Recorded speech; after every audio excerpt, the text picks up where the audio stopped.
Bore కొడుతుంది అబ్బా, ఎవరికైనా ఫోన్ చేసి మాట్లాడుకుందాం.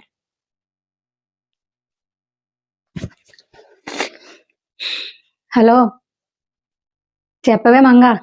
ఆ, ఏం బాగున్నానే బాబు. ఈ టీవీలో రోజు రోజుకి గోల్డ్ ఇంకా సిల్వర్ రేట్లు పెరిగిపోవడం చూస్తుంటే నా మైండ్ బ్లాక్ అయిపోతుంది. ఎలాగైనా సరే దాని రేట్ తగ్గించేయాలి. మనగా తగ్గిస్తామంటావా? వేసే పిచ్చిదానా, కాస్ట్ పెరగడాన్నా తగ్గడాన్నా మన చేతుల్లోనే ఉంది. దానికే నాకు ఒక ఐడియా వచ్చింది. అది మనం కానీ అప్లై చేసామంటే దెబ్బకి గోల్డ్ రేట్ దిగిపోద్ది కిందకి. ఏంటంటున్నావా? ఇప్పుడు గోల్డ్ మనం కొన్న వాళ్ళే కదా పెరిగింది ప్రైజు. అది గోల్డ్ కొనడం మానేసి స్టీలు ఇత్తడి మీద పడదాం. ప్రస్తుతానికి స్టీల్ ఇత్తడి చాలా తక్కువ ఉంది కదా ప్రైజ్ మనకి. వంట గదంతా దేవుడి గదంతా స్టీల్ ఇత్తడివే కావాలి. బంగారం కానీ పెడతామా, బంగారం మీద వండుతామా?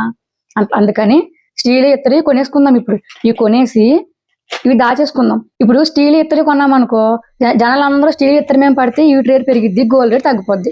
సో అప్పుడు తక్కువ ఉంది కాబట్టి స్టీల్ ఇత్తడి మనం కొనేసుకుని దాచేసుకుందాం. ఆటోమేటిక్ గోల్డ్ రేట్ తగ్గిపోయినప్పుడు ఇవి అమ్మేసుకొని గోల్డ్ కొనేసుకుందాం. ఎట్లా ఉంది ఐడియా? అదిరిపోయింది కదా. నాకు ఎప్పుడు ఇలాంటి ఐడియాస్ వస్తాయి.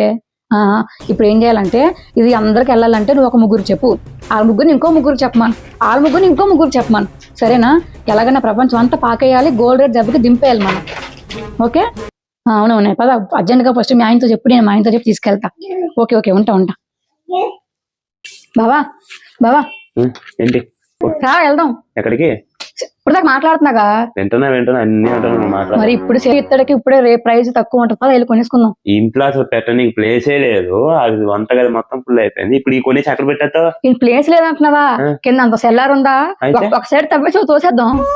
తోసేస్తావా? మరి ప్రైస్ తగ్గినప్పుడు తెచ్చుకొని అమ్మేసుకుందాం. ఎంత లాభం బావా. జనాలు దేని మీద ఎక్కువ ఎగబడితే దానికే ప్రైస్ తగ్గుతుంది, పెరుగుతుంది. ఏమి బ్రెయిన్ రాత నేను రెడీ అవుతాను. వేసుకొని